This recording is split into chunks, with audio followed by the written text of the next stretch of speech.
So if we extend our blood models to use the other omics, there's a couple of things we may want to consider. There may be, if we have SNPs and methylation, as you will see, we have two random effects. So there may be random covariance between these random effects. The question is, should we ignore that or should we do something with it? Other question is, how do we validate these predictions based on other omics?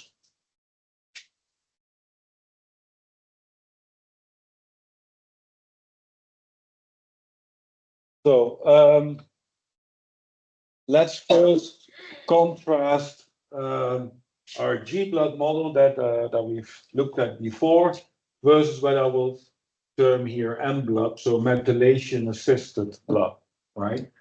So with G-blood, we have our mixed model equation with genomic relationship matrices computed from the SNP genotypes. And in principle, which just follows from this equation, right? So now what we want to do, if we want to go from G-blood to M-blood, we don't want to link phenotypes to breeding values, but we want to link phenotypes to methylation scores, or to predictions based on methylation scores. So it's a bit like going from pedigree blood to G-blood, going from G-blood to what I call here M-blood, is that in principle what we could do is replace the G matrix or the G inverse with a different matrix that is K. And then we need to compute this matrix based on the methylation scores. That's the idea, right? And if we can do that, we should get for each individual, we should get a prediction, a random effect that's estimated based on the methylation scores rather than on the SNP genotypes. So the computation that we use here is in principle is similar to G, right? So the genomic relationship matrix, the way that we calculate this, has a sound theoretical basis to it. The idea is that the G matrix times the additive genetic variance models is the full variance covariance matrix of all the breeding values. So here with the methylation score, we want to get the full variance covariance matrix of the random effects due to methylation. So what we do, rather than using a matrix X or Z for genotypes, we store our methylation scores at the CpGs in the matrix that I termed here N. And in this case, we do not only center the methylation scores as we did for the genotypes, but we also scale them, right? So that comes back to David's question there earlier. So now what we do, we take for, if we want to compute the relationship between individual I and J due to the methylation, we take the cross product of the methylation score of the two individuals. But before we do that, we first center it, so we subtract the mean methylation, so that's CpG, right? And then we divide by the variance, or it's actually, it's the square root, so it's the standard deviation of the methylation score at this locus. So this makes that after doing this, the mean for this particular locus or CpGL, the mean score is 0, and the variance of that is 1.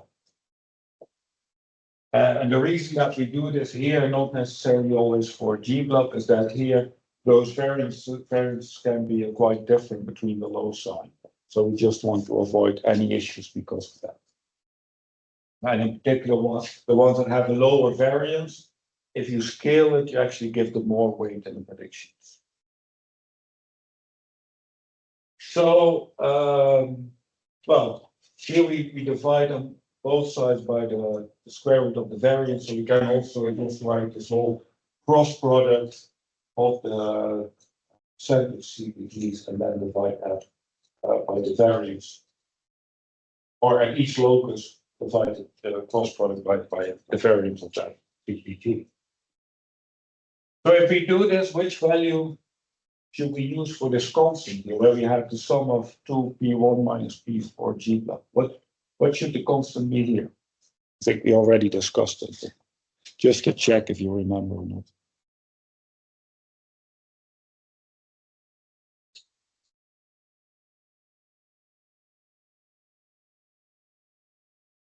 So here we sum out the number of CPGs, we standardize the variances.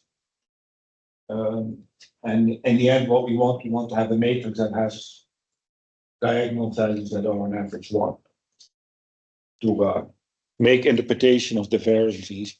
So what should this constant be? At least?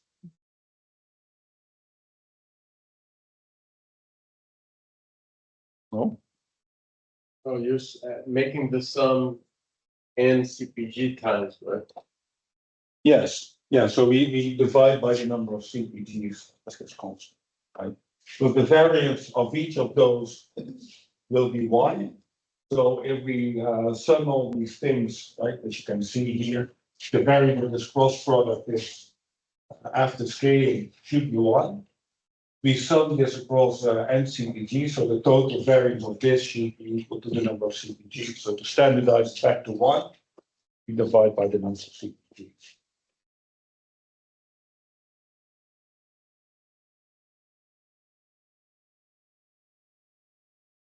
Okay, so then we saw that what if we want to do M block, what does it look like?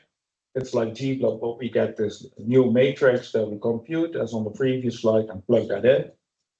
So far, so good.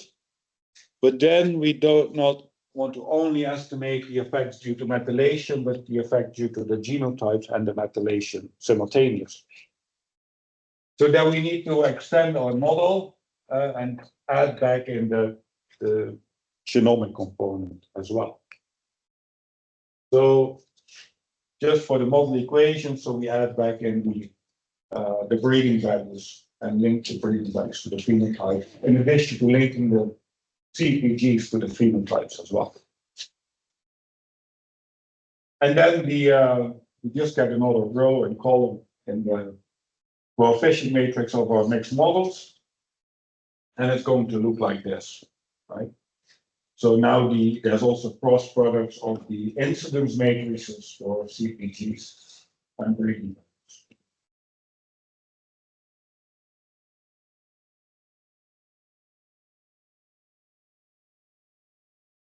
So the question here is, what is the interpretation of predictions, right? So if you have an animal breeding mindset,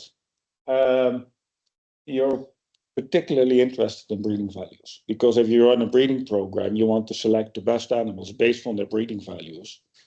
And the reason that you're interested in breeding values rather than phenotypes is because breeding values have a heritable basis. So you can expect to see half of the breeding value of an individual back in its offspring because it passes on half of its DNA to the offspring. However, this kind of multi-omics models like the GM on the previous slide, they do not necessarily only predict breeding values, right?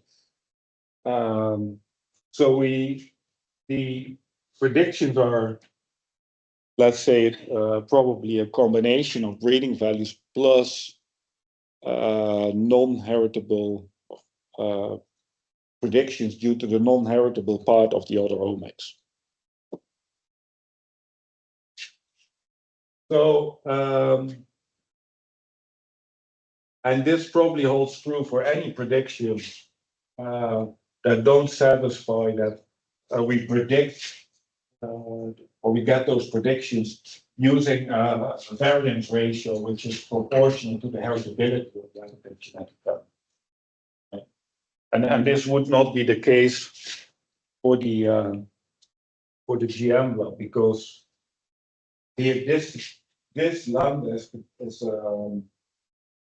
proportional, or this has the heritability in it, but this would have the, let's say, the proportion of phenotypic variance explained by the methylation in it, which is not, which does not necessarily have anything to do with the heritability. So the prediction that we would get from this model would be summing the estimate of use, so the estimate of breeding values plus the methylation factors. If we would only focus on the breeding values, it would still hold that they can be evaluated as if they were breeding values, but not the combined or the total prediction.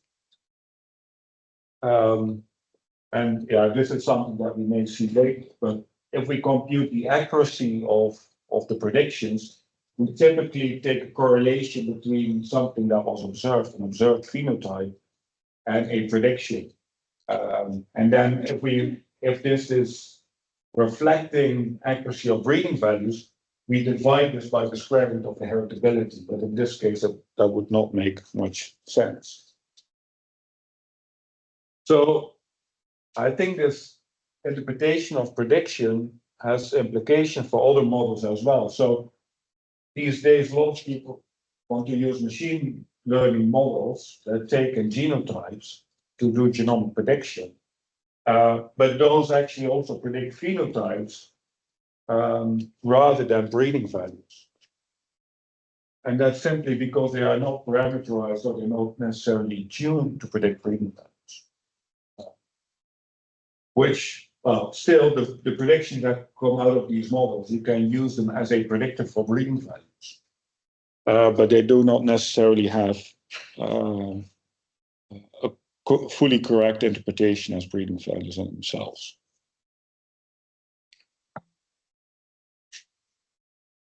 So, how do we then evaluate or validate those multi-omic predictions? So, if we go back to the GM blood model, the model prediction is so the prediction of the phenotype is prediction of the breeding values plus, I think there should be C hat, the prediction due to the CPG size, right? And then we correlate this predicted phenotype to the observed one. And that's also something that you will do this afternoon for all the models that you will go through. So now what you're doing is estimating variances and looking at those. In the afternoon, you will run them all again and then evaluate accurate, validate the predictions in terms of their accuracies. So the question then is, if we estimate these two things next to each other, the breeding value and the methylation, is then this U hat from the multi-omics, is it better compared to the G-blood or not? And with better, I would mean it's more accurate and it's hopefully more unbiased. So we'll get back to that also this afternoon. For now, you can focus on part 3 of the exercise, which implements the M-blood model and also the GM blood model. So just run that part, which builds and solves the model, and it stores the variance components as well. Yes? One thing that maybe I missed it and it's not clear to me is normally with the G matrix, the genomic relationship matrix, we use lambda. What is the corresponding lambda for the methylation matrix?